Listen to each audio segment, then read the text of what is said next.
No one cares anymore, she snapped, right before a battle-scarred single dad stepped out of the crowd, faced the whole town, and proved that one act of courage can still shake the world. Before we get into the story, comment below where in the world you are watching from today. The morning sun filtered through the dusty windows of Turner's Auto Repair, casting long shadows across the oil-stained concrete floor. Jack Turner wiped his forehead with the back of his weathered hand, leaving a dark smudge of grease above his eyebrow. The familiar scent of motor oil and rubber filled the cramped space, mixing with the metallic tang of tools and the faint aroma of coffee from his thermos on the workbench. He bent over the engine of Mrs. Peterson's old Buick, its pale blue paint faded and chipped from years of faithful service. The engine bay was cramped, forcing him to work at an awkward angle as he adjusted the carburetor. His calloused fingers moved with practiced precision, each motion deliberate and sure. This was his sanctuary, a place where broken things could be fixed, where problems had solutions, where the chaos in his mind could quiet to a manageable hum. In the corner of the shop, nestled between a stack of tire rims and an old filing cabinet, Lily sat at the small wooden desk they'd rescued from a garage sale and painted bright yellow together. Her pencil moved steadily across her math homework, the soft scratching sound barely audible over the distant hum of traffic outside. Her dark hair, inherited from Sarah, was pulled back in a neat ponytail secured with a blue ribbon that matched her school uniform. When the sunlight caught the silky strands just right, the resemblance to her mother was so striking, it made Jack's chest ache with a familiar hollow pain. "Did you hear about Ruth Ann's daughter?" Mrs. Peterson's voice carried across the shop, sharp and knowing, as she chatted with Mrs. Holloway, who'd stopped by to pick up her husband's truck. Getting divorced after only 8 months of marriage. Such a shame, really. All that money spent on the wedding, and for what? Mrs. Holloway clucked her tongue sympathetically. Times sure have changed from when we were young. Nobody seems to stick together anymore through the hard times. Everything's disposable these days, relationships, promises, vows. Mark my words, Mrs. Peterson continued, warming to her subject. That girl never learned the value of commitment. Her mother spoiled her rotten, never taught her that marriage takes work. Jack kept his eyes fixed on the engine, his jaw tightening as he listened to their chatter. The wrench in his hand felt heavier somehow, and the familiar voices of the two women began to fade, replaced by something else entirely. The echo of explosions rumbled in his ears, distant at first, then growing closer. The acrid smell of smoke and burning fuel seemed to overpower the motor oil. The wrench in his hand suddenly felt like the cold metal of his rifle, and for a terrifying moment, he wasn't in his quiet shop in Willow Creek anymore. He was back in the suffocating heat of the desert, sand stinging his face, the deafening roar of helicopters overhead, the chaos of voices shouting orders, the rattle of gunfire, the metallic taste of fear in his mouth. His breathing grew shallow, his heart hammering against his ribs as the memories threatened to pull him under completely. "Daddy?" Lily's voice cut through the darkness like a lifeline, gentle but insistent. "Can you check my division problems?" "I think I got 'em right, but I want to make sure." Jack blinked hard, his vision slowly clearing as the shop came back into focus. The wrench was just a wrench again, the voices just neighborhood gossip. He took a deep, shaky breath, forcing his hands to steady. "Sure, sweetheart," he managed, his voice only slightly hoarse. "Just let me finish tightening this last bolt." The morning wore on, in its familiar rhythm, customers coming and going with their automotive troubles. Jack worked steadily, losing himself in the comforting patterns of diagnosis and repair. There was something almost meditative about the work, the logical progression of identifying problems, ordering parts, applying solutions. Here, in this small corner of the world, things made sense. Broken meant fixable. Worn meant replaceable. But every now and then, when his guard was down, unbidden memories would surface like oil rising to the top of water. Sarah in her hospital bed, her face pale but still beautiful, her voice weak but determined as she told him to be strong for their daughter. The relentless beeping of the machines that had become the soundtrack to their final weeks together. The way her hand had felt so small and cold in his.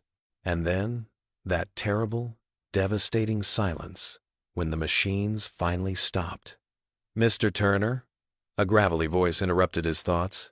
Bob Martinez, who owned the hardware store down the street, stood beside his pickup truck, keys jingling in his weathered hands. "How much longer on my truck? Got a delivery to make this afternoon." "About an hour," Jack replied, grateful for the distraction that pulled him back to the present. "Just need to finish the wheel alignment and check the tire pressure. She'll run smooth as silk when I'm done with her." Bob nodded approvingly. "You do good work, Jack. Always have. This old girl's been running better since you started working on her than she did when she was new." Around noon, when the sun was high and the shop had grown warm, despite the open bay doors, Lily approached with a brown paper bag in her small hands. She'd carefully packed a sandwich, cutting it diagonally, just the way she'd watched her mother do countless times. "Mom's recipe," she announced proudly, her chin lifted with the satisfaction of a job well done. "I remembered the extra pickle slice and everything." Jack's throat tightened as he accepted the sandwich, recognizing Sarah's careful touch in every detail: the bread sliced evenly, the mustard spread just to the edges, the pickle positioned perfectly so it wouldn't make the bread soggy. "Thanks, baby girl," he managed, his voice thick with emotion he tried to hide. "Looks perfect."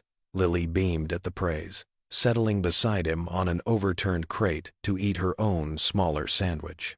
They sat in comfortable silence, the sounds of the street filtering in through the open doors. Children playing, dogs barking, the distant rumble of the afternoon freight train that passed through town like clockwork.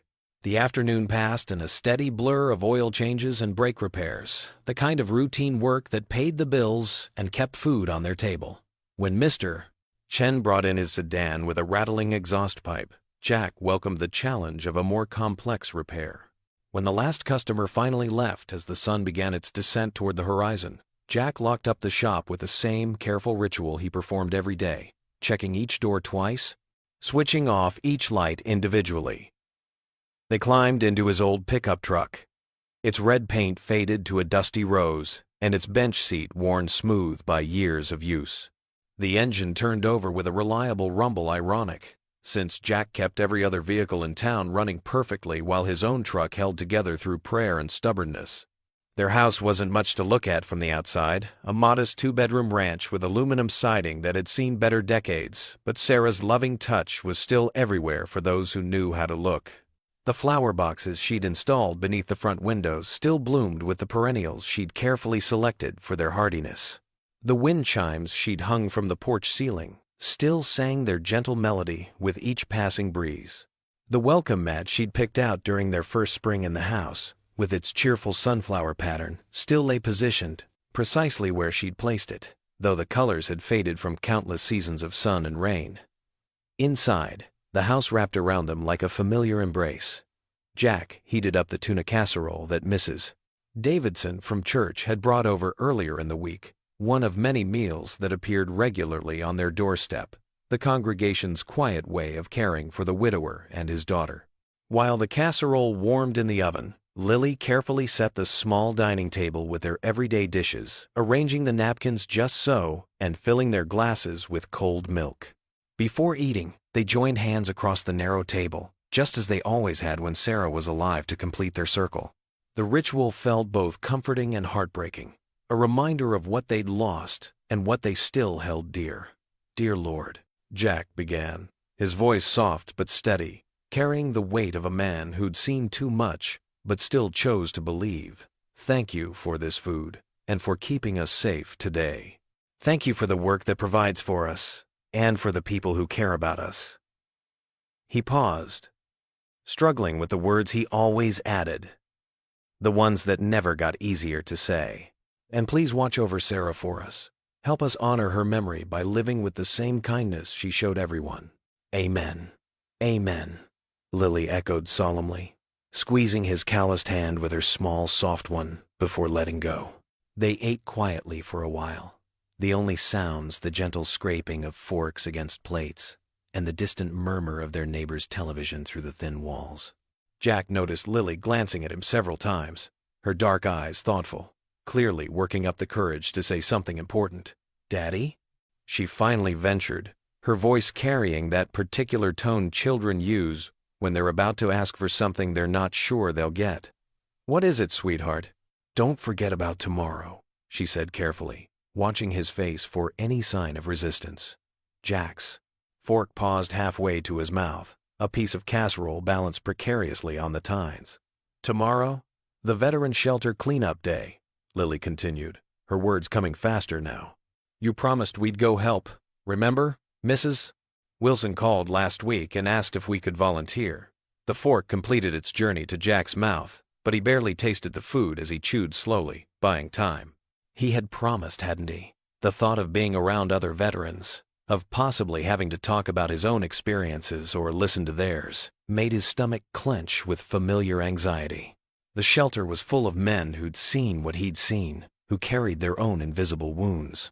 But Lily's eyes were bright with hope, and he could almost hear Sarah's voice, as clear as if she were sitting right beside them. "Don't shut yourself away, Jack. They need you, and you need them." "Right," he said slowly, setting down his fork. "The cleanup day, Mrs. Wilson said they really need strong guys to help move furniture around," Lily continued eagerly, sensing she was winning the battle. "And I can help sort through all the donations they've been getting. There's supposed to be boxes and boxes of clothes and books and stuff. Please, Daddy? I really want to help people like you helped people." Looking at her earnest face, framed by the same dark hair Sarah had possessed, Jack found he couldn't say no. The idea still made him nervous, but disappointing his daughter seemed worse than facing his own discomfort. "Okay, sweetheart," he said finally. "We'll go." Lily's face lit up with pure joy, the kind of unguarded happiness that reminded him why he kept fighting through each difficult day. After dinner and the careful ritual of washing and drying the dishes together, he helped her finish her remaining homework, working through long division problems with the patience Sarah had always shown. When it was time for bed, he tucked her in beneath the quilt Sarah had made before Lily was born, each square carefully chosen and stitched with love. "Good night, princess," he whispered, pressing a gentle kiss to her forehead that smelled faintly of strawberry shampoo. "Night, Daddy. I love you," she murmured, already drifting towards sleep. "Love you too, baby girl. More than all the stars in the sky." Alone in the living room, with only the soft tick of the mantel clock for company, Jack stood before the collection of photographs that served as his shrine to their life before. But it was Sarah's picture that drew his attention. The one taken at the beach during their last vacation, just months before the diagnosis that would change everything. She looked so vibrantly alive in that moment, her honey-colored hair blowing wild in the ocean breeze, her eyes crinkled with genuine laughter at something Lily had said just outside the frame. The first rumble of thunder rolled across the darkening sky outside, a low growl that seemed to shake the small house to its foundation. Jack continued to stare at the photograph, memorizing details he'd already committed to memory 1,000 times before. "I'm trying, hon," he whispered into the gathering darkness, his voice barely audible above the approaching storm. "I'm trying to be the man you believed I could be, the father Lily deserves. Some days are harder than others, but I'm still here." "We're still here." The room gradually faded into deep shadows as another low rumble echoed through the night, promising rain to wash the dust from the streets and the weight from the air. But even in the darkness, Sarah's smile remained visible, a beacon of love and hope that had guided him through 2 years of grief and would continue to light his way forward, one difficult day at a time. The automatic doors of Wilson's grocery slid open with a soft hiss as Eleanor Jameson stepped inside, grateful to escape the morning heat.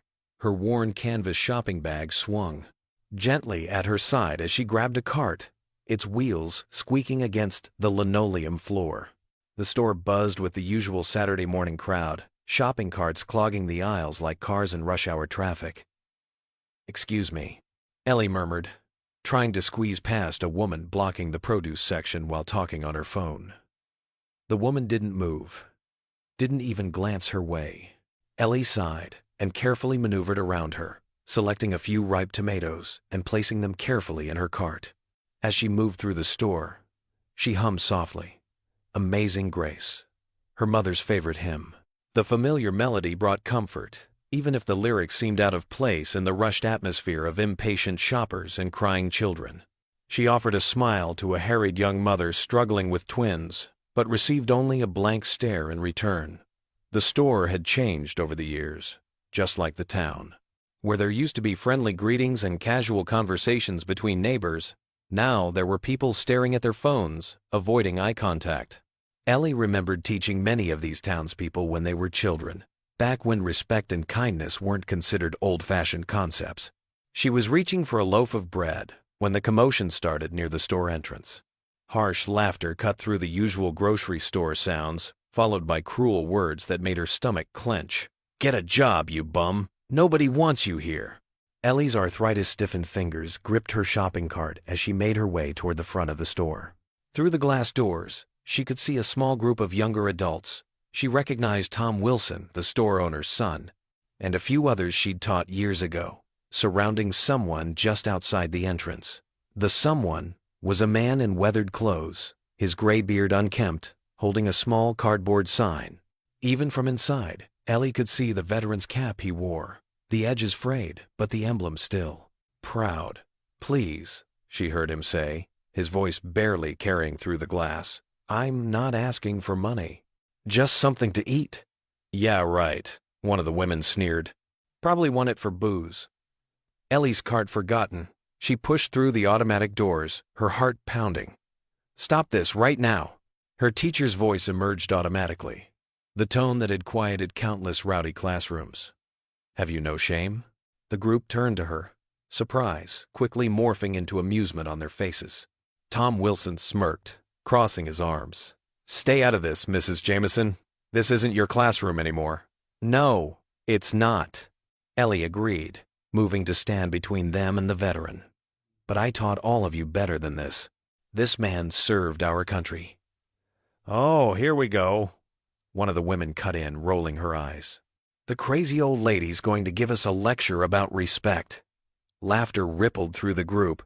Someone in the back called out, "Better be careful, she might assign us homework." The veteran behind her shifted uncomfortably. "Ma'am, please, it's okay. I'll go." "It most certainly is not okay," Ellie insisted, but the man was already backing away, his shoulders hunched, his sign crumpled in his trembling hands. She reached for him, but he turned and hurried away, disappearing around the corner of the building. Ellie spun back to face the group, anger and disappointment burning in her chest. "You should be ashamed of yourselves, all of you. What would your parents say?" "Our parents?" Tom stepped closer, his voice dripping with condescension. "Maybe you haven't noticed, Mrs. Jameson, but we're not kids anymore, and times have changed. Nobody needs your outdated morality lessons." "Yeah," another voice chimed in. "Why don't you go home and feed your cats or something?" More laughter. Ellie felt her face flush hot with humiliation. She turned to go back inside, to retrieve her cart and leave with whatever dignity she had left. But her shoe caught on the curb. She stumbled, her shopping bag slipping from her grasp. Cans rolled across the pavement as the group's laughter grew louder. Tears pricked at her eyes as she knelt to gather her scattered groceries. Her knees protested the movement, and her fingers trembled as she reached for a can of soup that had rolled near someone's feet. The laughter seemed to echo in her ears, reminding her of every moment she'd felt obsolete in this changing world. "No one cares anymore," she muttered, her voice thick with unshed tears. The words carried all the weight of her disappointment in the town she'd served for 4 decades, in the students she'd taught, in the community that had once felt like family. "I do." The voice was quiet but firm, cutting through the mockery like a shaft of sunlight through storm clouds. Ellie looked up to see a tall man standing there, his expression calm but determined. He wore work clothes with grease stains, and his hands were those of someone used to manual labor, but there was a gentleness in the way he knelt down beside her. Jack Turner. She recognized him now, though she'd never spoken to him. Began gathering her scattered groceries, his movements deliberate and careful. He picked up the last can, placed it in her bag, and helped her to her feet with steady hands. The laughter had died away, replaced by an uncomfortable silence. "I care," Jack repeated, louder this time, looking directly at the group of tormentors. His voice carried the quiet authority of someone who had seen too much to be intimidated by small-town bullies. The summer heat shimmered off the asphalt as Jack Turner stepped between Ellie and her tormentors. His presence brought an immediate change to the atmosphere, like a sudden shift in barometric pressure before a storm. Though he wasn't a tall man, his military bearing made him seem larger, more substantial. "Ma'am," he said quietly to Ellie, then turned to face the group. "I believe these belong to you." He knelt and began gathering her scattered groceries, his movements deliberate and calm. The ringleader, a stocky man in his 30s wearing a polo shirt, sneered. "Well, if it isn't the mechanic playing hero, this ain't your business, Turner." Jack straightened slowly, holding Ellie's paper bag. His face remained neutral, but his eyes, hard as steel, met the other man's gaze. "When we start mocking veterans and kind-hearted ladies in our town, it becomes everyone's business, Don." The mention of his name made Don shift uncomfortably. Jack's quiet authority seemed to drain the group's earlier bravado like air from a tire. "That man needed help," Ellie said, her voice still trembling but stronger now. "All he wanted was a meal." "The shelter serves food," someone muttered half-heartedly. "The shelter's been overwhelmed since the mill closed," Jack replied evenly. "You know that, Susan. Your brother volunteered there last month." Susan, a thin woman near the back of the group, looked away. The crowd began to disperse, mumbling excuses, leaving Don standing alone. He glared at Jack for a moment longer, before stalking off toward his truck. In the sudden quiet, Ellie dabbed at her eyes with a tissue. "Thank you," she whispered. "I'm Eleanor Jameson. Ellie, Jack Turner." He handed her the grocery bag. "May I walk you home, Miss Jameson?" She nodded gratefully, and they began walking down Main Street. The late afternoon sun cast long shadows across the cracked sidewalk, and crickets had begun their evening chorus in the grass. "I remember you," Ellie said after a while. "You were in my last English class before I retired. Senior year." Jack's expression softened slightly. "That's right. We read To Kill a Mockingbird. You wrote an excellent paper about moral courage," she recalled, her voice warming with the memory. They walked in comfortable silence for a block, before Jack spoke again. "My daughter Lily, she loves to read, just like I did at her age." "How old is she?" 10. His voice caught slightly. "She's all I have since my Sarah passed." Ellie's face filled with compassion. "I'm so sorry. I lost my Robert 5 years ago. The house feels so empty sometimes." They paused at a crosswalk, waiting for a truck to pass. In the distance, a train whistle echoed mournfully.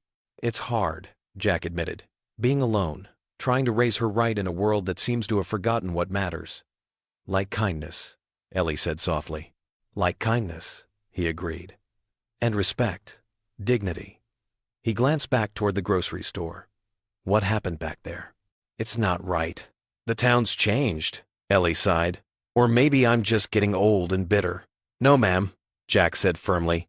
"Standing up for others isn't bitter. It's brave." They turned onto Maple Street, where Ellie's small Victorian house stood, surrounded by carefully tended roses. The porch light was already on, casting a warm glow in the gathering dusk. "This is me," Ellie said, climbing the steps. She turned to face him, clutching her grocery bag. "Mr. Turner." "Jack. Would you and Lily like to come by for tea sometime?" The first fireflies of evening began to dance around the porch, their gentle lights mirroring the warmth in Jack's slight smile. "We'd like that," he replied.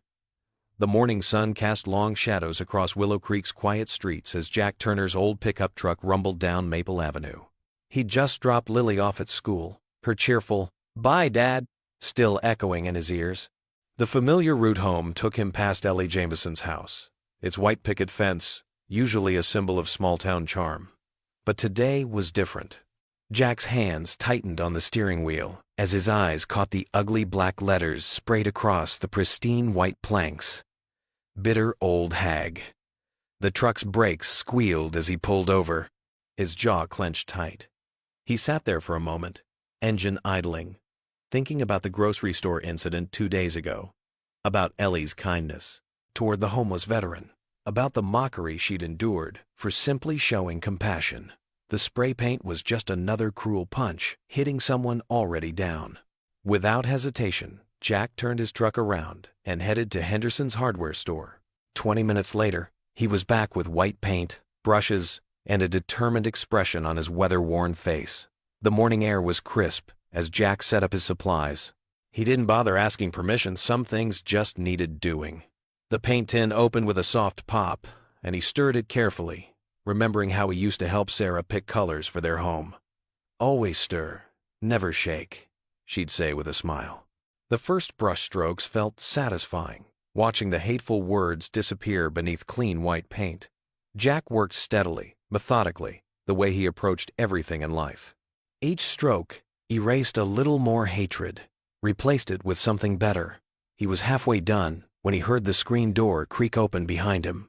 "Jack Turner?" Ellie's voice wavered slightly. "What on earth are you doing?" He turned, paintbrush dripping, and saw her standing on her porch in a flowered housecoat, coffee mug clutched in her hands. Her eyes moved from him to the partially covered graffiti, and her face fell. "Oh dear Lord," she whispered. "When did that happen?" Jack replied, continuing to paint. "Don't worry about it, Mrs. Jameson. It'll be gone in no time." Ellie walked down her porch steps, her slippered feet making soft sounds on the concrete. "You didn't have to do this," she said, her voice thick with emotion. "You've already done so much. It's just paint." Jack shrugged, but his eyes were kind when he looked at her. "Besides, my daddy always said fences are like faces, they ought to be clean." A small laugh escaped Ellie's lips, surprising them both. "Your daddy sounds like he was a wise man." "He had his moments," Jack smiled, dipping his brush back in the paint, though he probably stole that line from someone else. They shared another laugh, and suddenly the morning felt lighter. Ellie disappeared inside and returned with 2 cups of fresh coffee. They talked while Jack worked, sharing stories about their fathers, about small-town life, about how things had changed over the years. Around 3 o'clock, Lily came bouncing down the sidewalk, her backpack swinging. Her face lit up when she saw them. "Dad, Mrs. Jameson!" She ran over, looking at the newly painted fence. "Are you painting? Can I help?" Jack glanced at Ellie, who nodded with a warm smile. "Well," he said, "we could use an artist's touch. What do you think about adding some flowers along the bottom?" Lily's eyes sparkled. "Really? I can paint flowers?" Ellie disappeared into her garage and returned with some leftover paint in various colors. Soon, Lily was carefully painting small daisies and tulips along the fence's base, her tongue sticking out in concentration. None of them noticed the woman across the street, phone raised, taking pictures. Later that night, Ellie sat in her favorite armchair, her reading glasses perched on her nose as she scrolled through Facebook on her tablet. Her heart, so light just hours ago, grew heavier with each swipe of her finger. There were the photos, Jack painting her fence, Lily adding flowers, Ellie bringing them drinks. But the comments beneath turned something beautiful into something ugly. "Looks like the old bat found herself a boy toy. Poor man. Probably feels sorry for her. What kind of example is he setting for his daughter? Inappropriate much?" Thunder rumbled outside her window as tears welled in Ellie's eyes, blurring the cruel words on the screen. One drop fell, then another, landing on the tablet's surface like rain on a window pane. The warmth of the day, the laughter, the shared coffee, the simple joy of Lily's painted flowers seemed to fade away, replaced by the cold reality of small-town judgment. Ellie set the tablet down with trembling hands as another rumble of thunder shook the night air. The bell above Annie's diner chimed as the morning crowd bustled in for their usual breakfast. The smell of fresh coffee and sizzling bacon filled the warm air. Ruth Ann Blevins sat at her regular corner booth, surrounded by her church committee friends, their whispers cutting through the clinking of silverware. "Did you see those pictures?" Ruth Ann's perfectly styled gray hair bobbed as she leaned forward. "A widow and a widower, spending time alone together? It's just not proper. And him with a young daughter," Betty Wilson added, stirring her coffee with unnecessary force.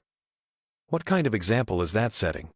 The diner's door opened again, and Jack Turner walked in, His work shirt crisped despite the early hour. The whispers grew louder, less subtle.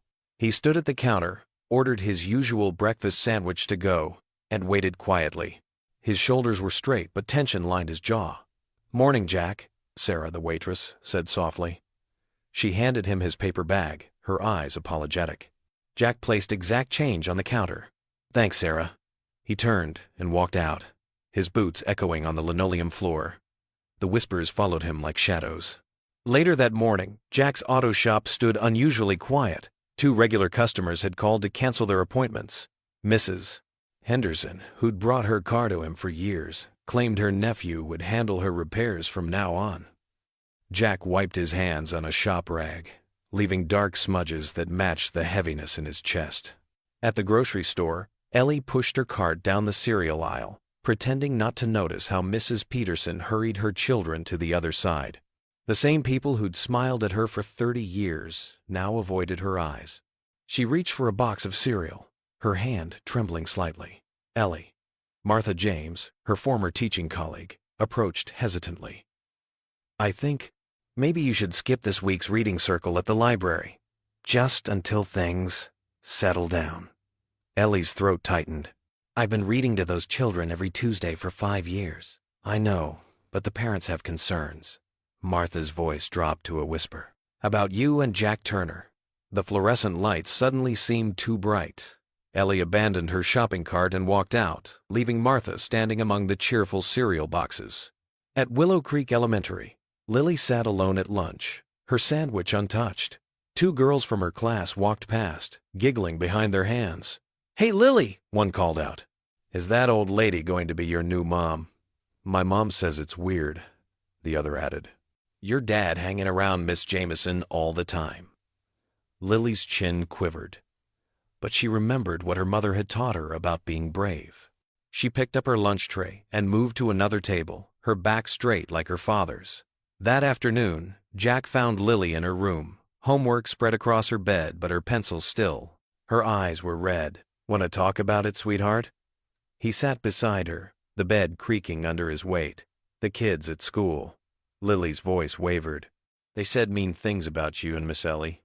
They said you're dating her, but they said it like it was something bad." Jack's heart ached. He pulled her close, smelling the strawberry shampoo she loved. "You know what's funny about kindness?" he said softly. "Sometimes when you do the right thing, people don't understand. They get scared or angry because it's different from what they're used to." "Like when you helped paint Miss Ellie's fence?" "Exactly." He smoothed her hair. "Being kind isn't always popular, but it's always right. Your mom knew that better than anyone." Lily nodded against his shoulder. "I miss her." "Me too, baby. Every day."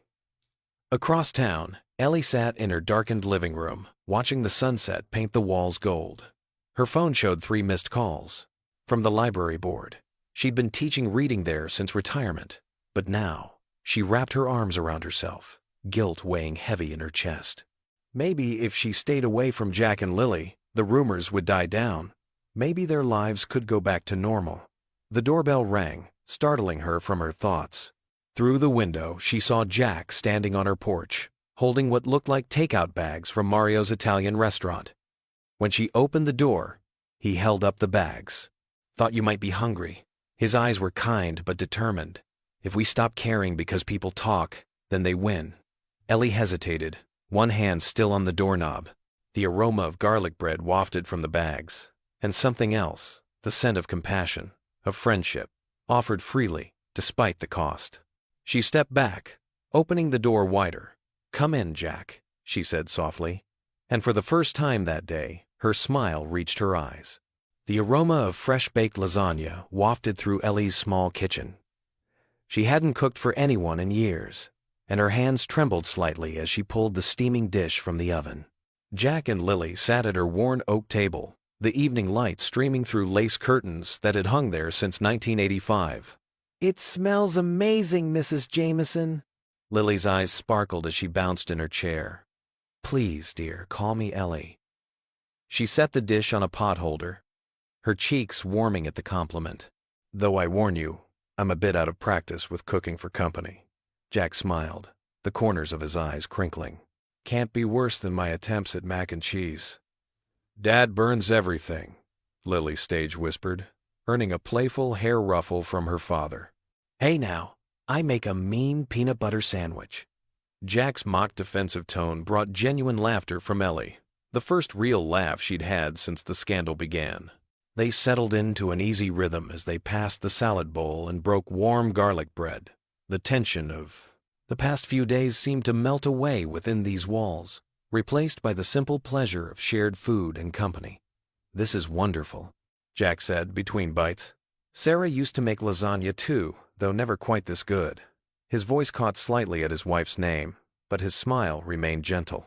Lily nodded enthusiastically, marinara sauce dotting her chin. Mom's always had too much pepper. Did you teach cooking too, along with English? Jack asked, passing Ellie the breadbasket. Oh no, this is just years of cooking for one. She paused, then added softly, it's nice having people to share it with again. The conversation flowed naturally, touching on Lily's school projects, Jack's latest car repair challenges, and eventually turning to the state of the local veteran shelter. Ellie had noticed its deteriorating condition during her walks downtown.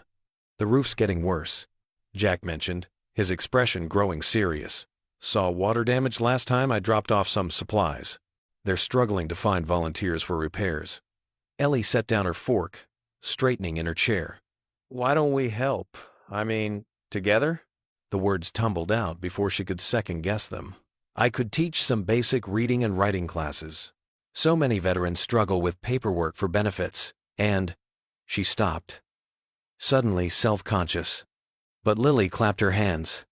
Yes, Dad's really good at fixing things. He could help with the roof. Jack ran a hand through his hair, hesitating. Ellie could see the conflict in his eyes, wanting to help but wary of more town gossip. The shelter needs it, she said quietly, and maybe we need it too. He studied his plate for a long moment, then looked up with determination. If it helps someone, it's worth it. The next morning found them pulling up to the shelter in Jack's truck. The building's faded brick exterior and sagging gutters spoke of years of neglect. A few veterans sat on the front steps, nodding cautiously as they approached. Inside, the fluorescent lights buzzed overhead as they met with Maria, the shelter's overworked coordinator. Her face lit up at their offer to help, especially when Ellie mentioned the literacy classes. Many of our residents struggle with reading, Maria explained, leading them through the common room where several men sat playing cards or reading old magazines. It affects their job applications, medical forms, everything. Jack examined the ceiling, where water stains spread like dark continents across the tiles. This roof won't last another winter, he muttered, making mental notes. They spent the morning getting oriented. Ellie sat up in a corner of the common room with some borrowed folding chairs and a whiteboard, while Jack climbed up to assess the roof damage. Lily flitted between helping both of them, delivering water bottles, and sharing her bright smile with everyone she met. Over the next few hours, Ellie worked with 3 veterans who wanted help with reading. Their determination to learn touched her deeply. One man, probably in his 50s, fought back tears when he successfully read his first complete paragraph. Jack recruited 2 younger veterans to help with the roof repairs, teaching them basic carpentry as they worked. The steady rhythm of hammers echoed through the building, a heartbeat of renewal. As the sun began to set, Ellie stood in the shelter's doorway, watching Jack demonstrate proper hammer technique to Lily on the porch. His patient instructions and her determined expression made something warm bloom in Ellie's chest. See, sweetheart? Let the weight of the hammer do the work. You don't have to force it. Lily's tongue stuck out slightly as she concentrated, carefully driving the nail into the wood. Like this, Dad?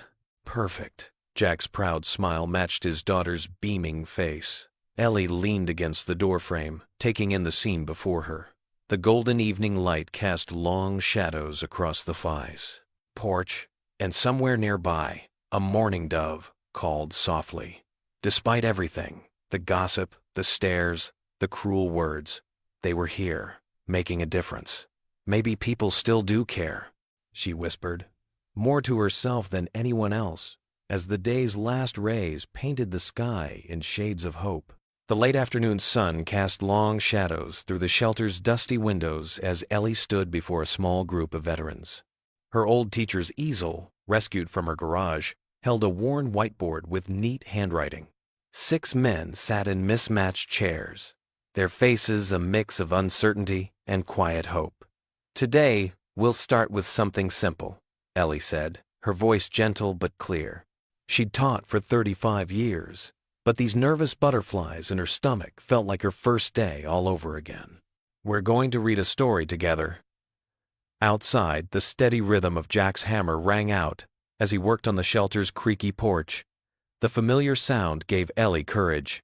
She handed out paperback copies of Old Man and the Sea, books she'd kept from her teaching days. Tom, a younger veteran with a scraggly beard, stared at his copy like it might bite. "Ma'am, I haven't read anything longer than a street sign in years." Ellie pulled up a chair, sitting at their level. "Then we'll start slow, Tom. No pressure here." She smiled warmly. "Would anyone like to read the first paragraph?" Silence filled the room. Then Marcus, an older veteran with gray-streaked hair, cleared his throat. "I'll try, Miss Ellie." His voice was rough, but determined as he began to read, stopping occasionally to sound out longer words. Through the window, Ellie could see Jack measuring boards for the porch repairs. His movements were precise, methodical, the same careful attention he gave to fixing engines now directed at mending this broken piece of their community. As Marcus finished the paragraph, pride glowed in his weathered face. The other veterans nodded encouragingly, their initial tension beginning to ease. "That was excellent, Marcus," Ellie said. She turned to the group. "Now, what do you think about that old fisherman?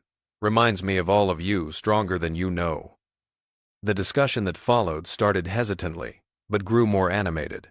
These men had stories of their own, and slowly, they began to share them between passages from the book. Around 4 o'clock, the shelter's front door creaked open. Lily bounced in, carrying a large Tupperware container. The smell of chocolate chip cookies filled the room. "I baked these with Dad last night," she announced, her smile brightening the dim space. "They're still kind of soft." The veterans' faces softened at her presence. Even the most withdrawn among them couldn't help but smile as she carefully handed out napkins and cookies. "Thank you, sweetheart," said Robert, a veteran who hadn't spoken all afternoon. He took a bite and closed his eyes. "Just like my mama used to make." Jack appeared in the doorway, wiping sawdust from his hands. He watched his daughter move among the veterans with such natural kindness, and his eyes met Ellie's across the room. They shared a quiet moment of understanding. Then, something was changing here, something important. As the afternoon wore on, more surprises arrived. Sarah Chen from the grocery store peeked in, carrying 2 boxes of donated books. "I heard about what you're doing here," she said to Ellie. "Thought these might help." Then Mike Thompson, who owned the hardware store, dropped off some extra supplies for Jack's repairs. "Figured you could use these," he mumbled, then stayed to help install a new handrail. The veterans watched this steady stream of townspeople with growing wonder. During a break, one of them, James, who always sat in the back corner, approached Jack as he worked. "You know something?" James said quietly, helping Jack hold a board in place. "It's been a long time since anyone cared what happened to this place. To us." Jack drove another nail home before responding. Sometimes people just need reminding of what matters. By sunset, the shelter felt different. The new porch boards gleamed honey gold in the fading light. Inside, the stack of donated books had grown, and empty cookie containers sat beside well-worn copies of Hemingway.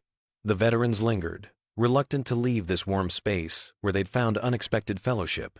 As they packed up to leave, Marcus touched Ellie's arm. "Thank you, Miss Ellie, for seeing us, really seeing us." Ellie had to turn away to wipe her eyes.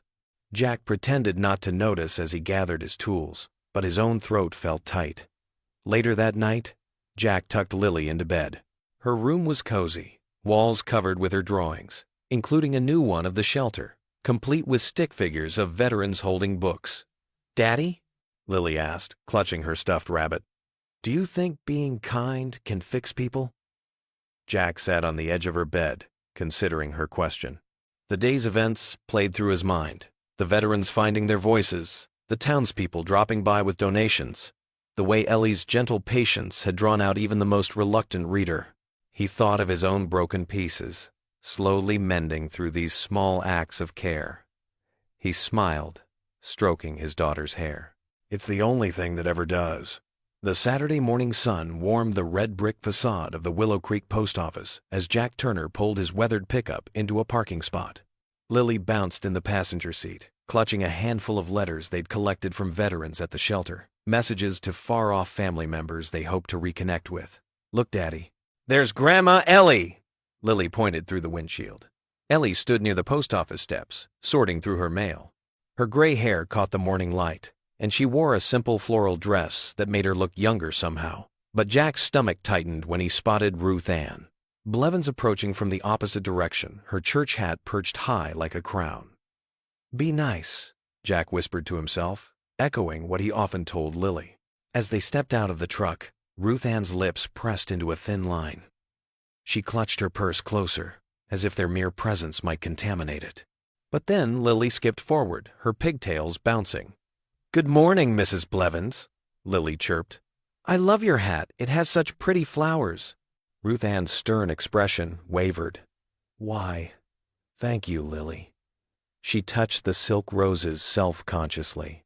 "Your mother always did say you had good manners." Jack noticed how Ruth Ann's voice softened at the mention of Sarah. His late wife had been on the church committee with Ruth Ann, always finding ways to gentle the older woman's sharp edges. "Morning, Ruth Ann," Ellie said pleasantly, though Jack could see tension in her shoulders. Ruth Ann gave a curt nod and hurried inside, but not before Jack caught something uncertain in her eyes, almost like guilt. "She's lonely," Lily declared once Ruth Ann was out of earshot. "That's why she's so grumpy," Ellie chuckled, tucking a strand of hair behind her ear. "You're wise beyond your years, little one." She held up the local newspaper. "Have you seen this morning's Gazette?" Jack took the paper, and there on page 3 was a modest article titled, "Local Veterans Find Hope at Shelter."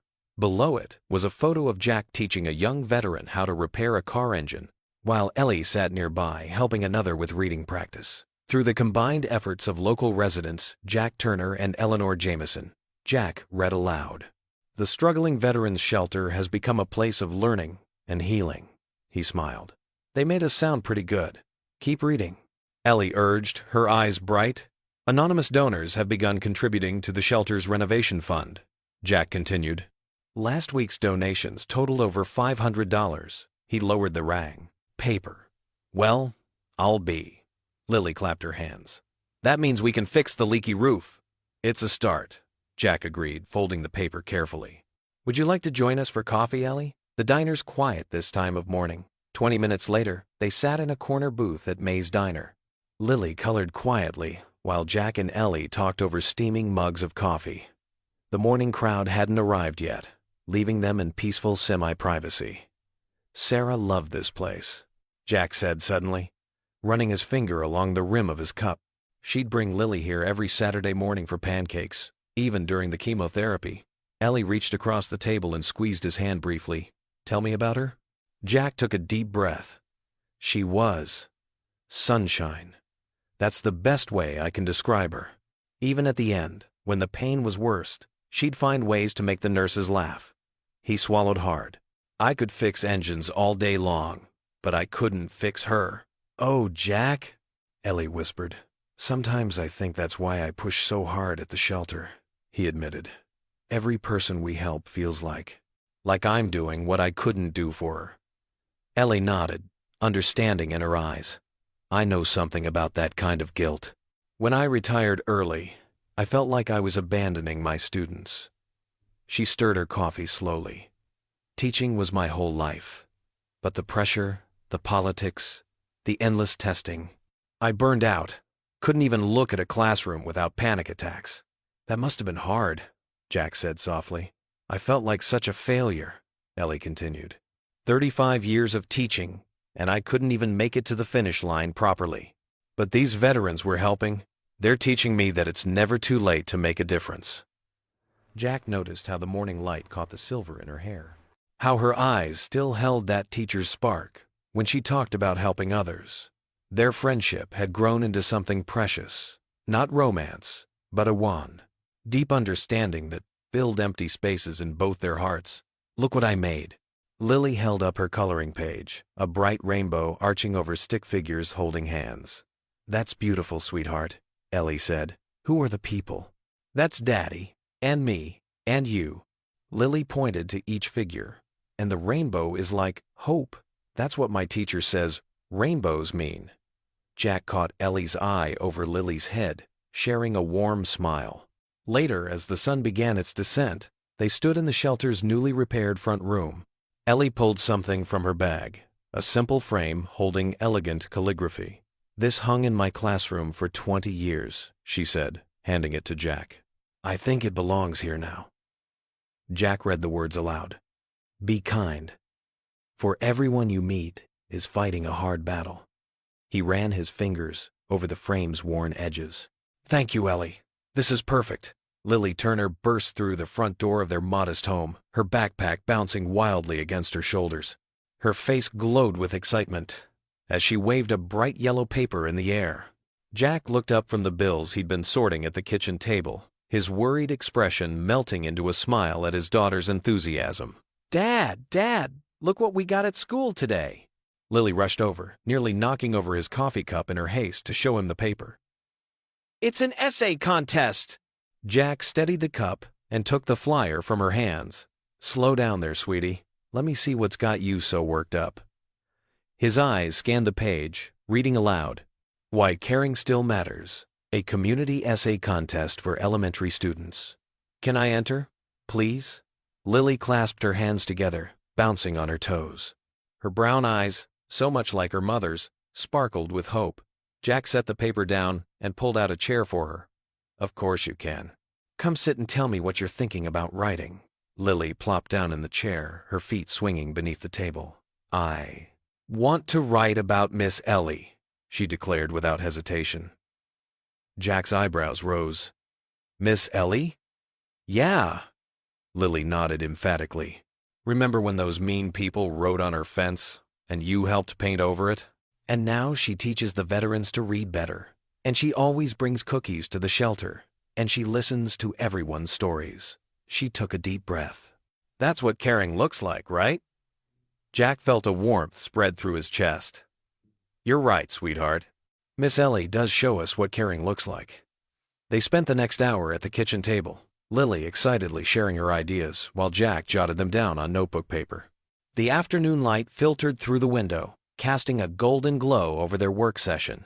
What about when she defended that homeless veteran at the grocery store? Lily asked, chewing thoughtfully on her pencil eraser. Jack nodded. That's actually how we met Miss Ellie. She stood up for what was right, even when it wasn't easy. That's what I want to write about. Lily straightened in her chair. About being brave enough to be kind, even when other people aren't. Jack watched as his daughter began writing, her small hand moving across the paper with determination. She refused his help with the actual writing, insisting, It has to come from my heart, Dad. The rest of the evening passed quietly. Lily worked diligently at the kitchen table, while Jack prepared dinner, occasionally glancing over to see her deep in concentration, her tongue poking out slightly as she wrote. After dinner, Lily proudly presented her first draft. I'm going to edit it tomorrow, she announced. Mrs. Peterson says, good writers always edit their work. That's very wise, Jack agreed, carefully placing the pages on his nightstand. How about we get you ready for bed? Later that night, after Lily was fast asleep, Jack sat on the edge of his bed and picked up her essay. The handwriting was slightly crooked in places, but the growed. Words were clear and honest. Why Caring Still Matters, by Lily Turner. Some people think caring isn't cool anymore. They think it's better to be mean or to pretend they don't see when others are hurting. But I know someone who shows that caring is the bravest thing you can do. Her name is Miss Ellie. Miss Ellie used to be a teacher, but now she teaches in a different way. She teaches people how to be brave and kind. When she saw someone being bullied, she stood up and said it was wrong. Even when people laughed at her, she didn't stop caring. My dad says that doing the right thing isn't always easy, but it's always important. Miss Ellie shows this every day. She helps veterans learn to read better at the shelter. She remembers everyone's birthday. She listens when people are sad. Some people in town were mean to her because she was different. They wrote mean words on her fence. But Miss Ellie didn't get mean back. Instead, she kept being kind. She showed me that caring isn't weak. It's like a superpower that makes the whole world better. Now more people are starting to care too. The shelter has more volunteers. People smile more. It's like Miss Ellie planted seeds of kindness, and they're starting to grow. I think caring still matters, because it's the only thing that can change sadness into hope. Miss Ellie taught me that one person who cares can make a difference.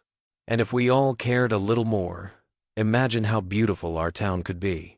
Jack wiped his eyes with the back of his hand, careful not to let his tears fall on the paper. His daughter's words captured everything he'd been trying to teach her about kindness and courage. Sarah would have been so proud. The next morning, Lily submitted her essay to Mrs. Peterson with a confident smile. That evening, as they sat around the dinner table with Ellie, Jack couldn't keep the secret any longer. Lily entered the school essay contest today, he mentioned, passing the cornbread to Ellie. Oh, Ellie's eyes brightened with interest. What did you write about, dear? Lily grinned at her father, then looked at Ellie. I wrote about you. About me? Ellie's fork clattered against her plate. Whatever for? Because you show everyone why caring still matters, Lily explained matter-of-factly, as if it were the most obvious thing in the world. Ellie's eyes welled up, and she let out a soft laugh that seemed to catch in her throat. Oh, my sweet girl. Jack raised his glass of sweet tea. I think this calls for a toast. To Lily's essay, and to the person who inspired it. Ellie raised her own glass, her hands trembling slightly, and to being there for the award ceremony together, win or lose.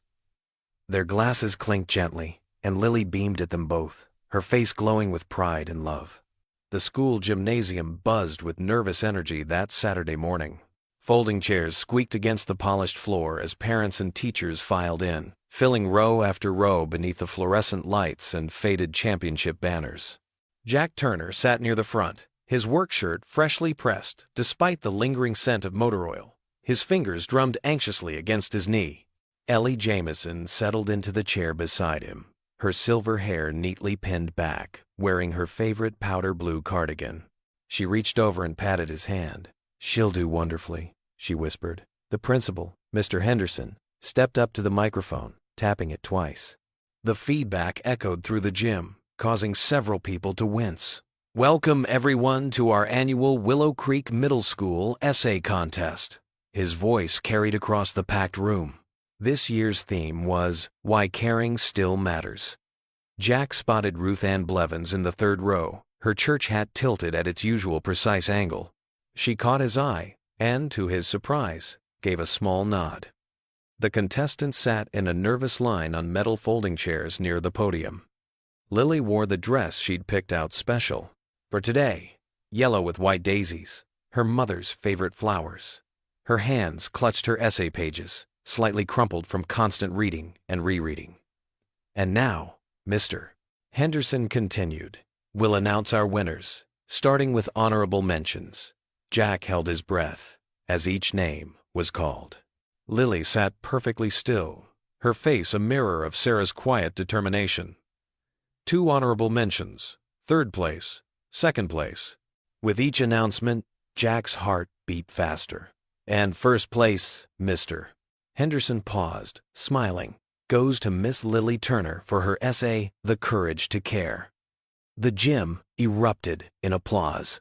Jack felt tears prick at his eyes as Lily stood, smoothing her dress with trembling hands. She walked to the podium, her small frame barely visible behind it. Mr. Henderson adjusted the microphone down to her height. Lily took a deep breath and began to read. Last month, I learned what real courage looks like. It wasn't in a superhero movie or a book. It was in our grocery store, when Miss Ellie stood up for someone everyone else ignored. The room grew silent, Jack glanced at Ellie, who sat perfectly still, her eyes glistening. Miss Ellie showed me that caring isn't weakness, it's bravery. Lily's voice grew stronger. She teaches veterans to read at the shelter, even when people said mean things about her. She bakes cookies for people who are lonely. She helped my dad smile again. A few sniffles could be heard in the crowd. Jack noticed Ruth Ann dabbing at her eyes with a lace handkerchief. Some people say no one cares anymore. But they're wrong. My dad cares. He fixes things for people who can't afford it. The veterans at the shelter care. They help each other even when they're hurting. And Miss Ellie cares most of all. Lily looked up from her paper, her voice clear and steady. Caring isn't always easy. Sometimes people laugh at you. Sometimes they say you're silly or weak. But Miss Ellie taught me that those are the times when caring matters most. Because that's when you show others how to be brave too. By now, several people were openly wiping tears. A young reporter from the Willow Creek Gazette scribbled furiously in his notebook. So next time someone tells you that no one cares anymore, remember Miss Ellie. Remember the veterans learning to read. Remember my dad fixing the shelter roof. Remember that caring isn't just about feeling. It's about doing something brave to help others, even when it's hard. Especially when it's hard. The applause started before Lily finished her last sentence, building into a standing ovation. Jack stood, his chest swelling with pride and something else. Hope, he realized. Real hope. For the first time since Sarah died. After the ceremony, people crowded around them. The reporter asked for photos and quotes for Monday's paper. The bank president handed Jack his business card, mentioning something about a donation fund for the shelter. Even Ruth Ann approached, her eyes still red-rimmed. "That child of yours," she said softly.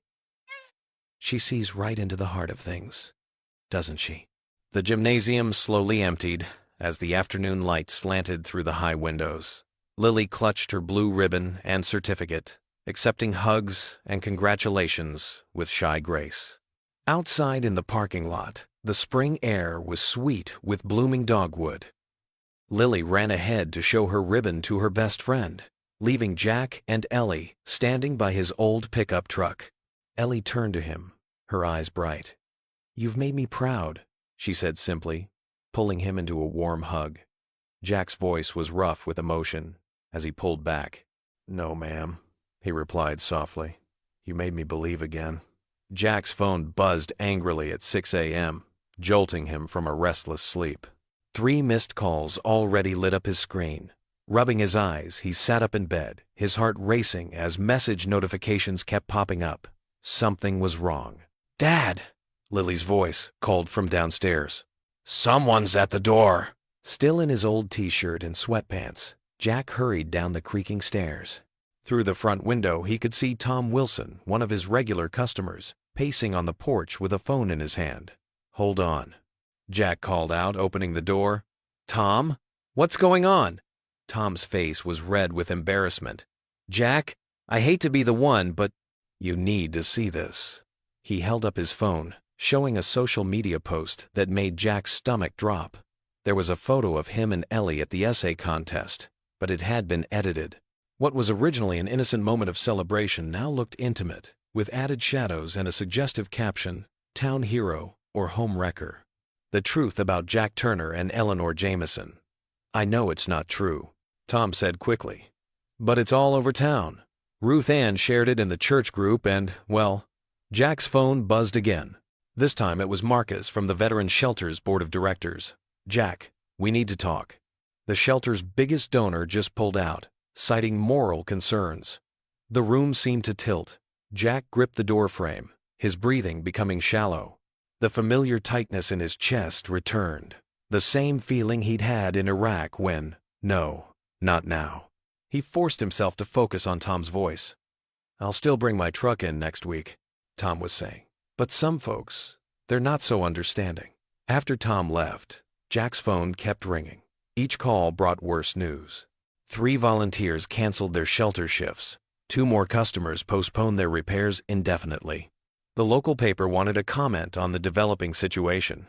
By mid-morning, his head was pounding. Lily had gone to school, though he'd seen the worry in her eyes. She was too young to understand everything, but old enough to know something was wrong. The workshop stayed eerily quiet all morning. No customers came in. Around noon, he heard the gentle tap of familiar footsteps on the gravel outside. "Jack?" Ellie's voice wavered slightly. She stood in the doorway, clutching her purse tightly. Her face showed the strain of the morning's events. "I saw the post. I'm so sorry." He couldn't look at her directly. His hands were shaking as he wiped them clean with a shop rag. The smell of grease and metal usually calmed him, but today it reminded him of burning vehicles, of smoke and screams, and Jack? Ellie stepped closer, concerned. "Don't," he said more sharply than he meant to. His chest felt tight again. "Please, I need space. We can fight this," she insisted. "Ruth Ann's gone too far this time. We can tell people the truth." But Jack was barely hearing her. In his mind, he was back in the Humvee, watching his best friend die, helpless to stop it. Just like he'd been helpless when Sarah got sick. Just like he was helpless now, watching everything they'd built at the shelter crumbling because of cruel lies. "The shelter needs you," Ellie's voice broke through. "The veterans need you." The shelter needs its donations," Jack cut in, his voice hollow. "The veterans need their programs. What they don't need is more controversy, more problems." He turned away, gripping the edge of his workbench. "Maybe it's better if I step back for a while." "Jack Turner," Ellie's teacher voice emerged, stern but gentle. "Don't you dare let them win like this." But he could feel himself shutting down, retreating behind the walls he'd built long ago. It was safer there. Safer for everyone. "Please, Ellie, just go." She stood there for a long moment. He could feel her eyes on him, could almost hear the words she wanted to say. Finally, her footsteps retreated slowly across the gravel. The rest of the day passed in a blur.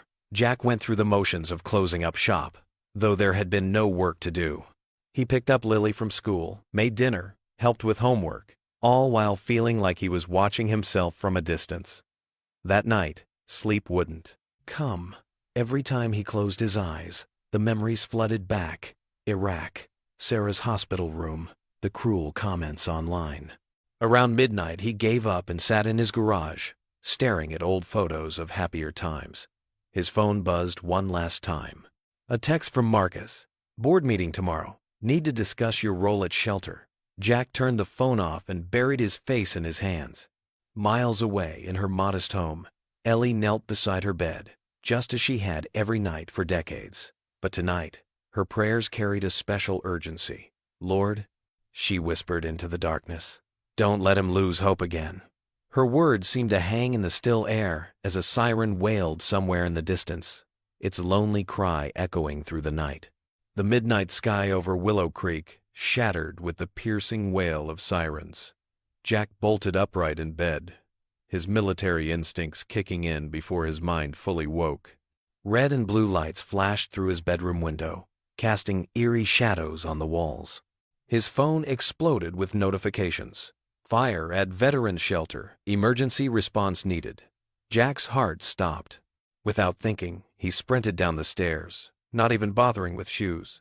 "Mrs. Peterson!" he shouted, banging on his elderly neighbor's door. "Watch Lily!" The summer asphalt burned his bare feet as he ran the 6 blocks to the shelter. The night air grew thicker with each step, filling with acrid smoke that made his eyes water. As he rounded the corner onto Pine Street, his world turned orange. Flames licked the night sky, consuming the old wooden building. Fire trucks were just arriving, their crews jumping into action. But Jack knew the layout better than anyone. He'd spent weeks fixing every corner of that place. "2 veterans still inside," someone shouted. "2nd floor." Jack recognized the voice. It was Mike, one of his literacy students from Ellie's class. The elderly veteran was being held back by firefighters, pointing frantically at an upstairs window where shadows moved behind the smoke. Without hesitation, Jack sprinted toward the building. A firefighter tried to grab his arm, but Jack twisted away, his combat training taking over. The heat hit him like a wall as he burst through the front door, dropping low where the air was clearest. "Pete!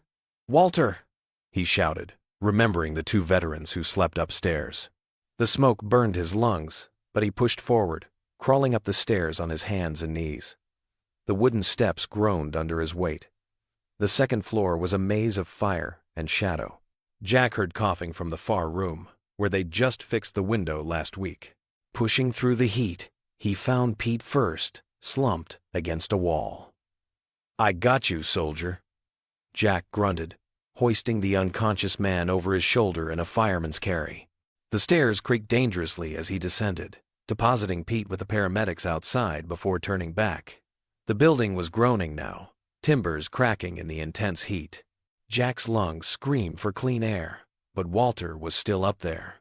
Back into the inferno he went, fighting against every instinct to run. He found Walter trapped under a fallen beam in the hallway. The old veteran was conscious but pinned. Jack's bare feet were blistering on the hot floor as he struggled with the beam, finally managing to lift it enough for Walter to crawl free. They were halfway down the stairs when the roof began to collapse. Jack shoved Walter ahead of him, feeling searing pain as burning debris rained down on his back and shoulders. They burst out the front door just as the building gave an almighty groan. The structure collapsed behind them in a roar of flame and splintering wood. The force of it knocked Jack forward onto the grass. Everything went hazy after that. Shouting voices, hands pulling him away from the heat, the cool touch of oxygen being placed over his face. Through the blur, he heard a familiar voice screaming his name. Ellie.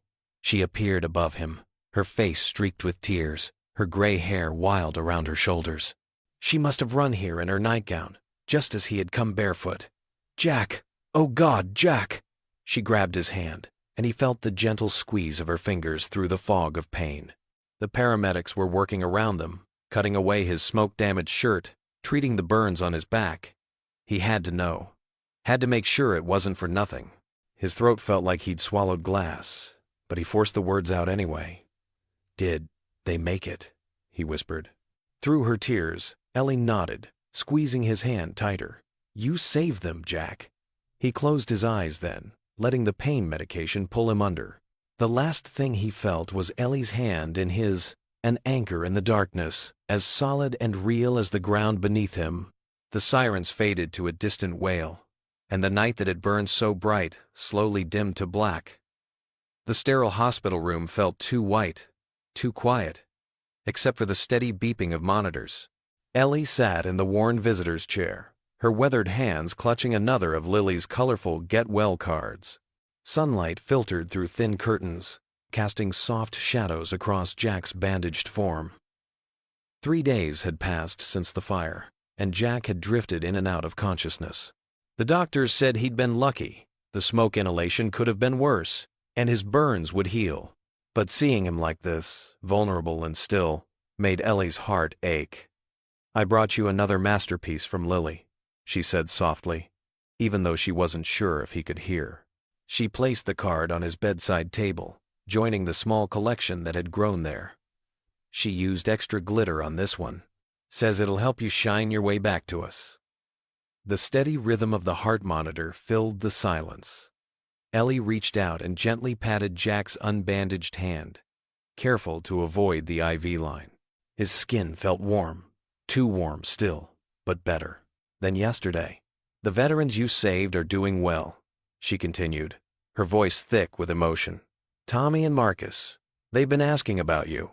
The whole shelter community has. You're their hero, Jack Turner, whether you wanted to be or not."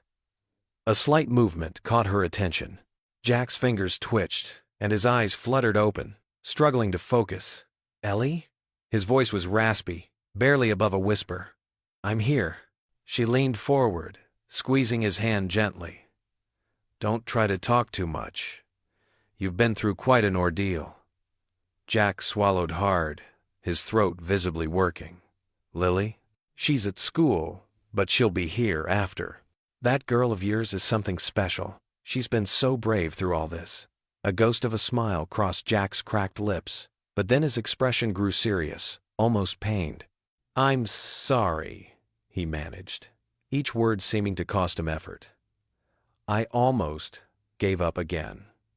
When things got hard, I pulled away." Ellie's eyes welled with tears. "Oh, Jack, you have nothing to apologize for." "No," he insisted, his voice growing slightly stronger. "I let the gossip, let their hate, get to me. Started having the nightmares again. Couldn't face anyone. Not even you, Jack Turner." Ellie's voice was firm but gentle. "Listen to me. You stood up when I couldn't. That day in the grocery store, when everyone else just watched and laughed, you gave me back my courage, and you've been giving it back every day since." Outside in the hallway, Ruth Ann Blevins stood frozen, her hand clutching her purse strap. She'd come to check on Jack, to ease her conscience more than anything else, but now found herself rooted to the spot, eavesdropping on their conversation. "You don't understand," Jack continued, his voice breaking. "When Sarah died, I thought I'd never find purpose again. Then you showed up, speaking truth when nobody else would, fighting for what's right. You and Lily. You made me believe again." "And you," Ellie replied, wiping away a tear. "You showed me that one person's kindness can change everything. That old saying about no one caring anymore, you proved me wrong, Jack. You proved us all wrong." In the hallway, Ruth Ann's composure crumbled. The weight of her actions, the rumors she'd spread, the lives she'd tried to damage, came crashing down. Her shoulders began to shake with silent sobs. "The shelter," Jack started to ask, but Ellie shushed him. "We'll rebuild," she assured him. "The community's already started a fund. Even some of your old customers are contributing.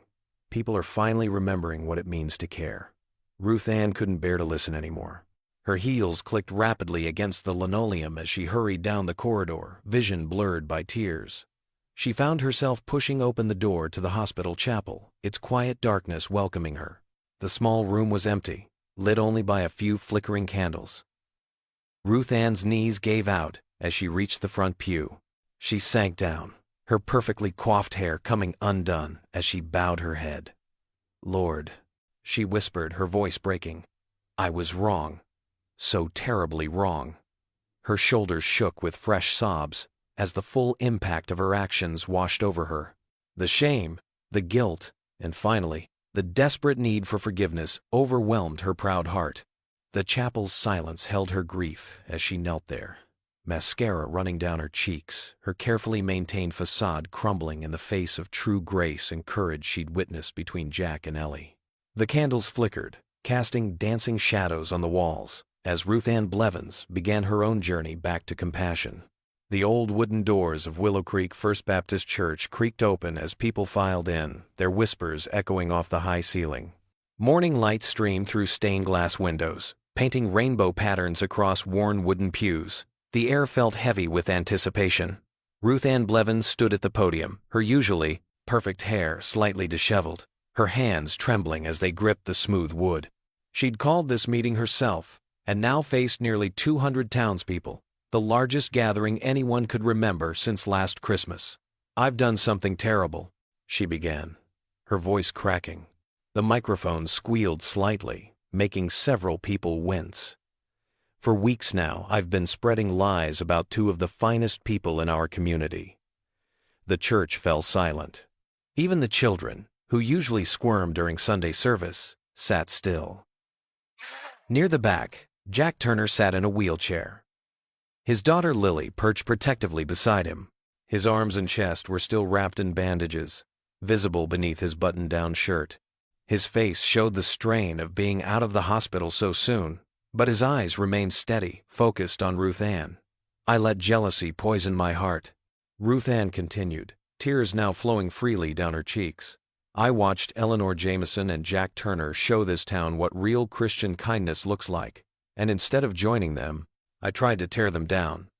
Ellie sat 3 rows from the front, her back straight, her hands folded tightly in her lap. Her face remained gentle, though her eyes glistened with unshed tears. "I spread rumors about their friendship. I questioned their intentions. Ruth Ann's voice broke completely. She gripped the podium harder. "I helped destroy something beautiful, not just their reputations, but the veteran shelter too. Those men lost their home because of the hatred I helped create. A soft murmur rippled through the congregation. Several people shifted uncomfortably in their seats, recognizing their own role in spreading the gossip. "I'm asking for forgiveness," Ruth Ann said, looking directly at Jack and Ellie.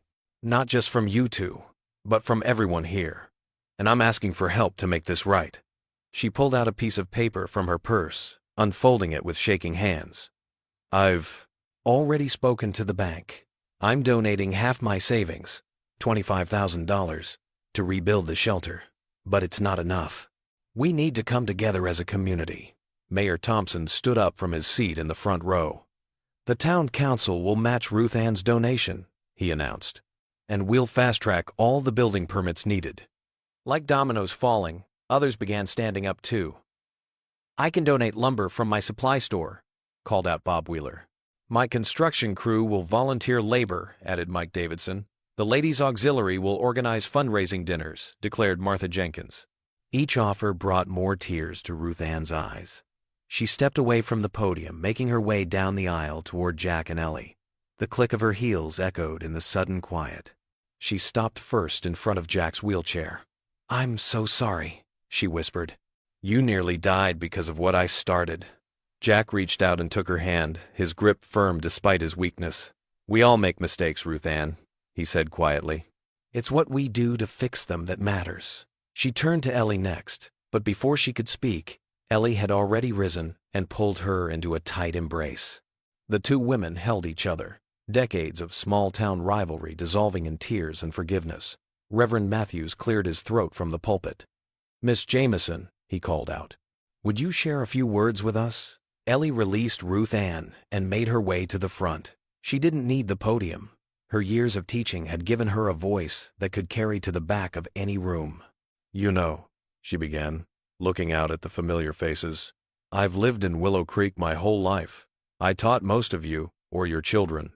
And lately, I'd started to believe that our town had lost its heart." She paused, her eyes finding Jack and Lily in the back. "But then a single-dad veteran stood up for me one day at the grocery store. He showed me that compassion isn't a feeling. It's a choice we make, every single day. Each time we choose kindness over cruelty, understanding over judgment, forgiveness over bitterness. We help heal not just others, but ourselves too." Several people nodded, dabbing at their eyes with tissues or handkerchiefs. "Look around this room," Ellie continued. "Look at how many of you just offered to help rebuild the shelter. That's what community means. That's what love looks like in action." She smiled, the expression transforming her entire face. "And that's why I know, without a doubt, that Willow Creek's heart is beating stronger than ever." The applause started slowly, a few claps here and there, but quickly grew into a thunderous standing ovation that filled every corner of the old church. People were hugging, crying, laughing together. Even the teenagers, who usually hung back, were on their feet, cheering. Ruth Ann joined Jack and Lily in the back, placing a gentle hand on his shoulder. Together they watched as their neighbors and friends surrounded Ellie at the front, each one wanting to shake her hand or offer a hug. The morning sunlight streamed stronger through the stained glass now, bathing the congregation in warm, multicolored light. For the first time in years, Willow Creek felt like more than just a collection of houses and stores. It felt like home. The late summer sun beat down on the construction site where the veteran shelter once stood. Jack Turner sat in a weathered folding chair, his burns still healing under long sleeves, but his eyes were bright as he watched the bustling activity before him. A clipboard rested on his lap while he directed volunteers with gentle authority. "Those support beams need to go a little more to the left," he called out, his voice carrying across the lot. "That's it! Perfect!" Ellie Jameson moved through the crowd of volunteers like a conductor leading an orchestra. Her silver hair was tied back with a bandana, and despite the heat, she maintained her characteristic grace. "Water break in 10 minutes, everyone," she announced, earning grateful nods from the workers. The transformation of the site was remarkable. Where charred ruins had stood just weeks ago, the skeleton of a new building rose proudly. Local businesses had outdone themselves. Thompson's Hardware donated lumber and tools, Miller's paint shop provided all the paint they needed, and even Old Mister, Peterson from the diner kept everyone fed with regular deliveries of sandwiches and sweet tea. "Miss Ellie," Lily's voice rang out from behind the building. "Come see what we're doing." Ellie made her way around the corner to find a group of teenagers working on a mural. Lily stood in the center, her hands and clothes splattered with paint, beaming with pride. The teens had sketched out an enormous heart on the wall, but instead of solid color, it was composed of dozens of overlapping handprints in various sizes and shades. "It's a heart made of helping hands," Lily explained, her eyes sparkling.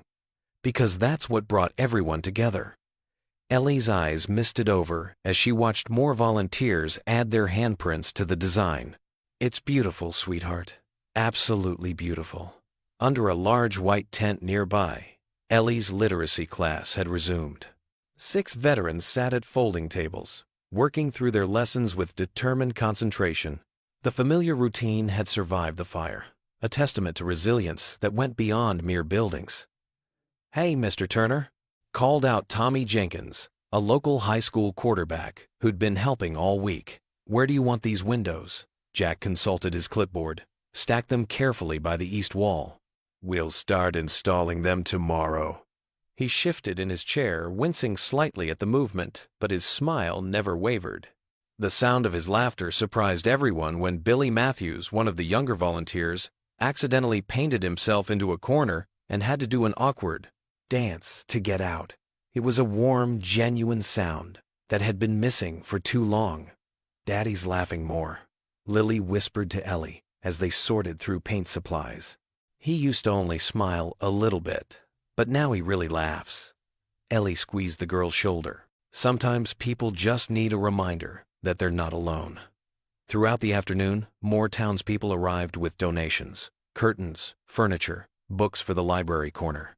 Ruth Ann brought a box of brand new bedding sets, her eyes still carrying a hint of shame but also determination to make things right. The construction site became a hub of community activity. Teenagers taught elderly volunteers how to use power tools, while veterans shared stories with curious listeners. Children ran errands, carrying messages and water bottles to tired workers. Even those who couldn't lift or build found ways to help, sorting supplies, organizing schedules, or simply offering encouragement. As the day wore on, the golden light of late afternoon painted everything in warm hues. The mural dried slowly in the fading sun, each handprint a testament to change. Ellie's literacy students packed up their books, their progress marked not just in reading skills, but in the way they held their heads higher, spoke more confidently. The volunteers began cleaning up for the day, storing tools and securing tarps over unfinished areas. Jack remained in his chair, making notes and checking off items on his list. His face showed fatigue, but also satisfaction, maybe attained. The kind that comes from watching something good take shape under your hands. As twilight settled over the site, most people had headed home. The air grew cooler, carrying the first hints of evening. Ellie walked over to where Jack sat, still reviewing his plans. She held out a thermos of coffee, steam rising in the growing dusk. "You look alive again," she said softly, watching his face in the fading light. Jack took the thermos, his eyes crinkling at the corners. As he grinned, "Guess I finally am." The morning dew sparkled like tiny diamonds on the fresh-painted boards of the shelter's new porch. Jack Turner eased himself into one of the rocking chairs, his healing burns still tender beneath his flannel shirt. Beside him, Ellie Jameson settled into the matching rocker, wrapping her cardigan tighter against the early morning chill. The sun hadn't quite crested the horizon, painting the sky in gentle strokes of pink and gold. Inside the shelter, the soft sounds of early risers, getting ready for the day, filtered through the screen door. "Can't believe how far we've come," Jack said softly, his calloused hands resting on the chair's worn arms. The porch boards beneath their feet still carried the fresh scent of cedar. Ellie hummed in agreement, her silver hair catching the first rays of sunlight. "Remember when we started? All that charred wood and broken glass? Feels like yesterday and a lifetime ago, all at once." Jack's voice carried a weight of memory. He watched a cardinal land on the new bird feeder Lily had helped hang last week. The silence between them felt comfortable. filled with the gentle creaking of their chairs and the morning chorus of birdsong. A cool breeze carried the scent of brewing coffee from inside. Sarah would have loved this place, Jack said suddenly, his voice barely above a whisper. His fingers tightened on the armrest. She always wanted to help people. Always knew the right thing to say. Ellie turned to look at him, her eyes gentle with understanding. The morning light softened the lines around her eyes, carved by years of both joy and sorrow. I've been. Jack paused, struggling with words that had been locked away for so long. I've been afraid to care too much about anyone since she died. Even Lily sometimes. Though God knows I love that girl more than life itself. He swallowed hard. It's like there's this wall I built, brick by brick, day by day. The sun peeked over the horizon, now casting long shadows across the porch. A door squeaked inside the shelter, followed by quiet footsteps and murmured good mornings. After Sarah. Jack's voice cracked slightly. After we lost her, it felt like caring about anyone else would somehow. I don't know. Like it would make what we had mean less. Somehow. He shook his head. Sounds foolish saying it out loud. Ellie leaned forward in her chair, her eyes filled with warmth. It's not foolish, Jack. Not at all. She waited a moment before continuing. You know, when I retired from teaching, I thought I'd never find that same kind of purpose again. Thought loving my students had used up all the love I had to give. Jack turned to look at her. Really look at her, as the morning light cast a warm glow across the porch. But love doesn't replace what we've lost, Ellie said gently, her voice carrying years of wisdom. It honors it. Every time you show kindness to someone, every veteran you help here, that's Sarah's love living on through you. Jack's breath caught in his throat. A tear slipped down his cheek, but he didn't brush it away. The wall you built, Ellie continued softly, maybe it wasn't to keep love out. Maybe it was to keep Sarah's memory safe. But Jack, memories don't need walls. They need open spaces to breathe, to grow, to touch other lives. Without thinking, Jack reached over and took Ellie's hand. Her fingers were warm and steady against his, and neither of them spoke for a long moment. The sun climbed higher, warming the wooden boards beneath their feet. Inside the shelter, someone laughed, a bright, clear sound that floated through the morning air. The smell of coffee grew stronger, and footsteps moved back and forth as the shelter's residents began their day. Maybe caring really does fix people, Jack whispered, his voice thick with emotion. He squeezed Ellie's hand gently, feeling the morning sun warm on his face. The autumn sun bathed Willow Creek in golden light as townspeople gathered on the freshly laid lawn in front of the rebuilt veterans' shelter. White folding chairs dotted the grass, filled with faces both familiar and new. The building stood proud and tall, its fresh paint gleaming, with a large American flag draped across the front entrance. Jack Turner adjusted his tie nervously behind the makeshift podium.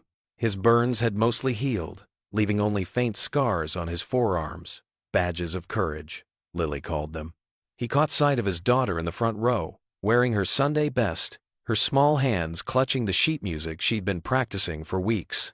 Ellie sat beside Lily, her silver hair catching the sunlight, her eyes bright with unshed tears. She'd traded her usual casual attire for a powder blue dress that made her look younger somehow, more vibrant. When their eyes met, she gave him an encouraging nod. Mayor Thompson stepped up first, making a brief introduction about community spirit and second chances.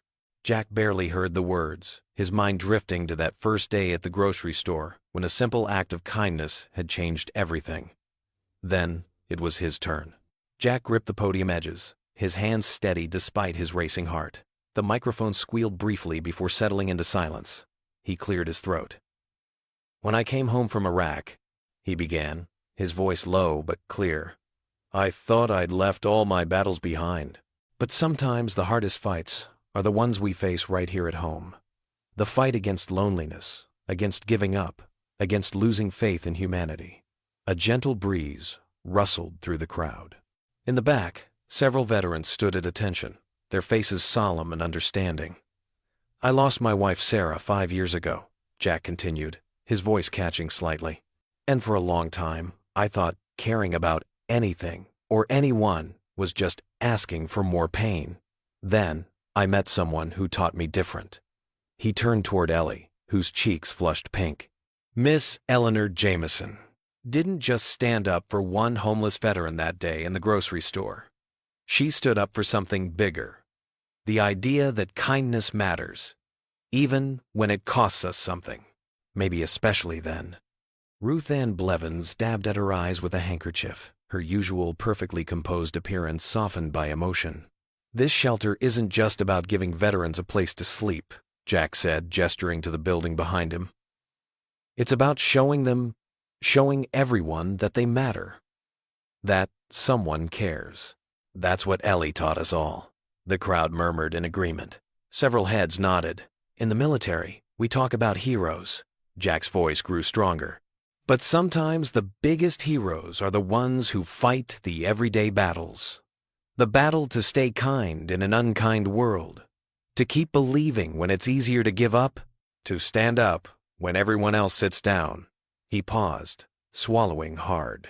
That's why we're dedicating this shelter today, not just to our veterans, but to everyone who chooses to care when it's hardest. Because that's what real courage looks like. Mayor Thompson stepped forward, pulling away the cloth covering a bronze plaque near the entrance. The words gleamed in the sunlight. Dedicated to those who care when it's hardest. Applause rippled through the crowd. Jack stepped back, and Ruth Ann approached the podium next, her hands trembling slightly. "I have something to say," she announced, her voice wavering. Then she turned away from the microphone and walked straight to Ellie. The crowd fell silent as Ruth Ann knelt beside Ellie's chair. "I was wrong," Ruth Ann said, loud enough for nearby rows to hear. "I was so wrong about you, about everything. You showed us what real Christian love looks like, while I just talked about it." Tears streamed down her face as she hugged Ellie tightly. "Thank you for forgiving me." Ellie returned the embrace, her own tears falling freely now. "There's nothing to forgive," she whispered. "We all lose our way sometimes." The moment hung in the air, tender and real, until Lily stood up, smoothing her dress. She walked to the center of the makeshift stage, clutching her sheet music. The piano teacher from the elementary school began playing soft chords on the borrowed keyboard. Lily's clear, young voice filled the autumn air with the song she'd written. One act of kindness. The simple melody carried words of hope and healing, of small gestures that change lives, of love that builds bridges between hearts. One act of kindness lights up the dark. One gentle word can heal a heart. We're never too lost to start again. When someone shows us how to care. By the final chorus, many in the crowd were wiping away tears. Veterans stood straighter, townspeople reached for each other's hands, and something profound and healing seemed to settle over Willow Creek like a warm blanket. As the last note faded, the applause was thunderous. Lily beamed, taking a small bow before running to hug her father. Jack lifted her up, holding her close, his heart so full it felt like it might burst. He looked over at Ellie, who was still sitting in her chair, smiling through her tears. Moving carefully, mindful of his healing injuries, he walked over to her. "You saved more than a shelter," he said softly, his voice thick with emotion. "You saved a town." The applause continued around them, a soundtrack to a moment neither would ever forget.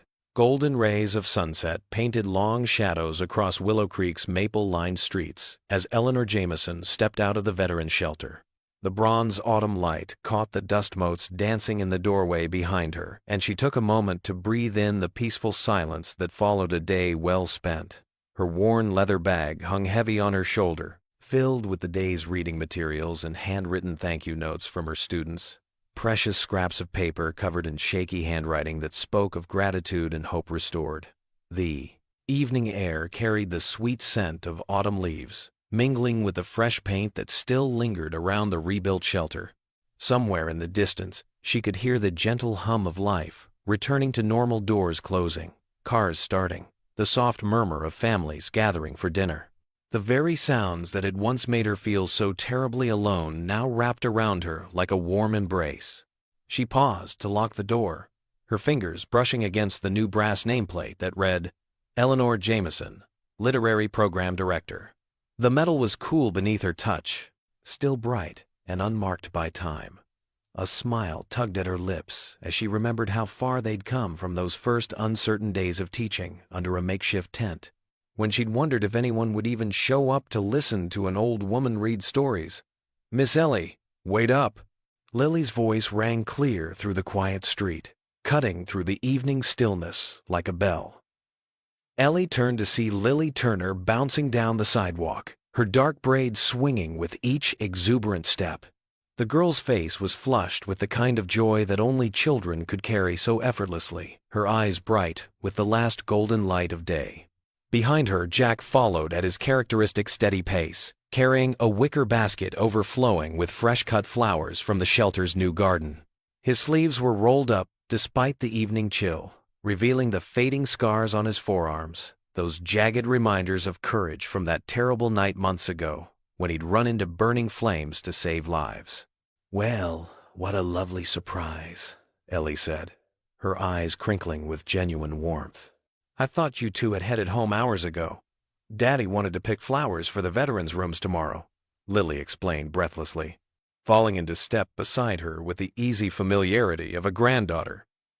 "And I wanted to make sure we didn't forget your porch bouquet. We promised, remember?" Jack caught up to them, his quiet presence as steady and comforting as always. There was something different about him now, a lightness in his shoulders that hadn't been there in those early days when grief had weighed him down like stones in his pockets. "Can't let our favorite teacher walk home alone," he said with a gentle smile that reached his eyes. They walked together down Cedar Street, their footsteps creating a rhythm against the cracked sidewalk. The grocery store loomed ahead, that familiar building where it had all begun on a day that felt like a lifetime ago. The parking lot was nearly empty now, just a few scattered cars belonging to the evening shift workers. The automatic doors slid open and closed occasionally as late shoppers hurried in for forgotten items, their faces tired but peaceful in the fading light. The evening air was alive with the sound of crickets beginning their nightly symphony, and fireflies had begun their magical dance among the ancient oak trees that lined the street.